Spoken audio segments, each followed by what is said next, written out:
Dan Caine may not have been on Washington's radar before Friday night, but President Donald Trump's fascination with the retired three-star general, his surprise pick to become the next chairman of the Joint Chiefs of Staff, appears to go back to their first meeting in Iraq in 2018. Caine, then the deputy commander of a special operations task force fighting Islamic State, told the president that the militant group could be destroyed in just a week, Trump recalled during a speech to the Conservative Political Action Conference in 2019. Since then, he has retold the story about how he met Razin Caine multiple times, and the praise has only grown more effusive. "He's a real general, not a television general," Trump said in Miami on Wednesday, 2 days before his Truth Social post catapulted Caine from retirement to a nomination to be the most senior active duty officer in the U.S. military.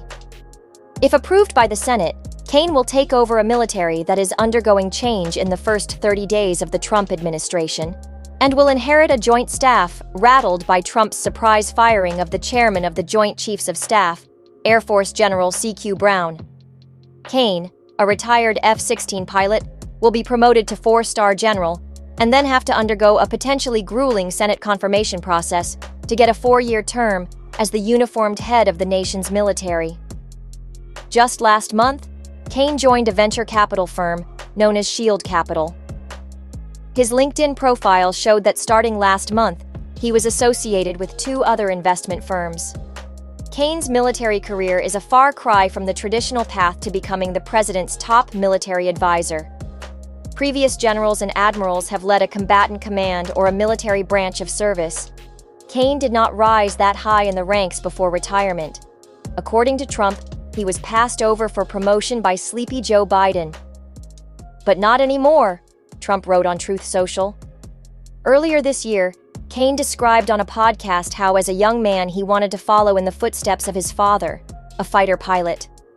"We started moving around as a kid, so I felt like this was something that I really wanted to do, was fly jets in the Air Force," Caine said.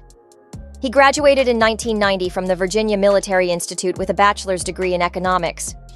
Caine, who flew more than 2,800 hours in the F-16, was one of the pilots tasked with protecting Washington on September 11, 2001, when al-Qaeda hijackers slammed commercial jets into the Pentagon and the World Trade Center in New York City.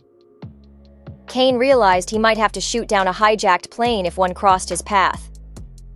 "I was very mindful that if we made a mistake, or if we got it wrong, or if we missed somebody and we did not shoot, the consequences of that could be catastrophic," Caine, who has also flown the T-37 and T-38 aircraft, said in an article posted on the CIA website.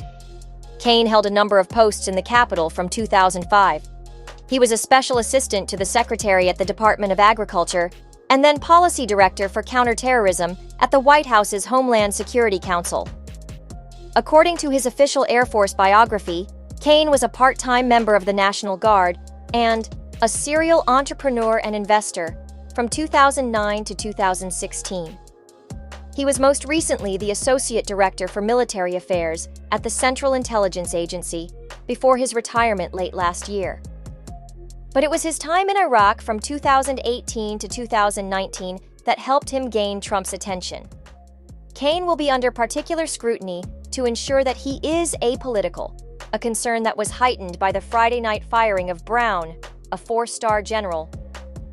Uniformed military officials are supposed to be loyal to the U.S. Constitution and independent of any party or political movement.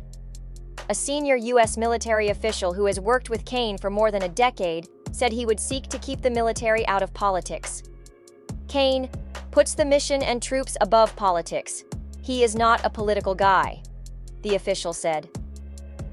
The official added that when Caine found out he would be picked for the top job by Trump, his first concern was that Brown was taken care of and treated with respect. How far Caine can keep the military out of politics may largely depend on Trump, who in the past has dragged the military into partisan issues.